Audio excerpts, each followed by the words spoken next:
In 1955, in Syria, there was a family of 5, a mother and a father and 3 daughters, who decided to flee the country, flee Syria, and head to America. Now, the father told the wife and the 3 daughters, listen, I'm going to go to America, I'm going to go to California, I'm going to get everything set up, and then 3 weeks later, you and the 3 daughters come meet me in California. So the father flies to California, is getting everything set up. 3 weeks pass, the mother takes the 3 daughters, and they head, from Syria to America. Their first flight was from Syria all the way to New York City, where they had a layover.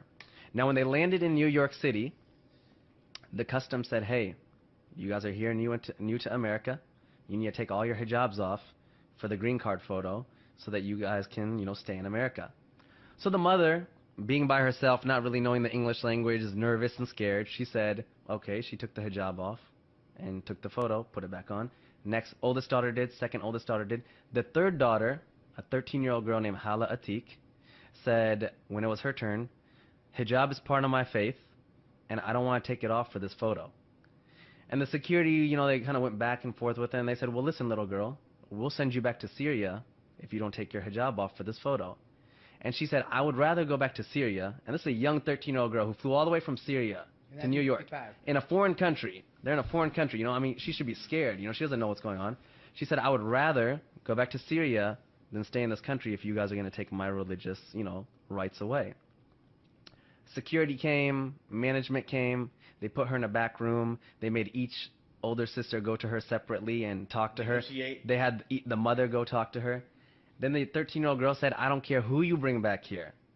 I will not take my hijab off for this green card photo. After 2.5 hours passed, the whole security's there, management's there, cops are there.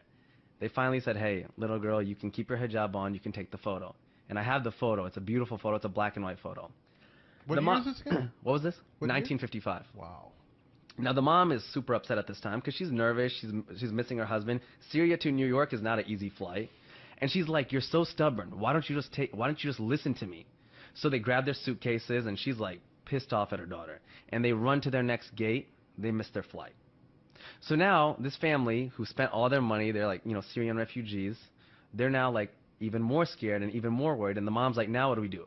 They go to United Airlines, they talk to them, they negotiate. They're like, well, we can't do anything. You guys are making it difficult. Finally, they mutually agree that we'll put you on the next flight to California. They get on the next flight. While they're flying to California, the mom is yelling at this 13-year-old girl like the entire time. Like, you're so stubborn. I miss my husband. I'm tired. They land in California, and their husband's, the father's there, and he's in tears and he's crying. And he's like, you're alive, you're alive. And they're like, why wouldn't we be alive? The flight that they were supposed to get on, American Airlines number 191, crashed, killing 295 people. It was the biggest crash in American Airlines history. Wow.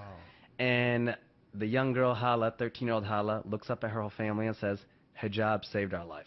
Wow. Wow. She was there in California. I'm having an event on September 8th. Hala was there. Hala's coming. She's now like, an old woman. She still wears hijab.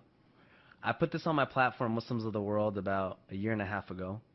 Over 40 million people ended up reading that story because it went viral. And out of that 40 million, when it went viral, about 10 people converted to Islam because of that story. And about 20 Muslim girls have messaged us and said that they've put on hijab because of this story. Wow. That is probably my most favorite story.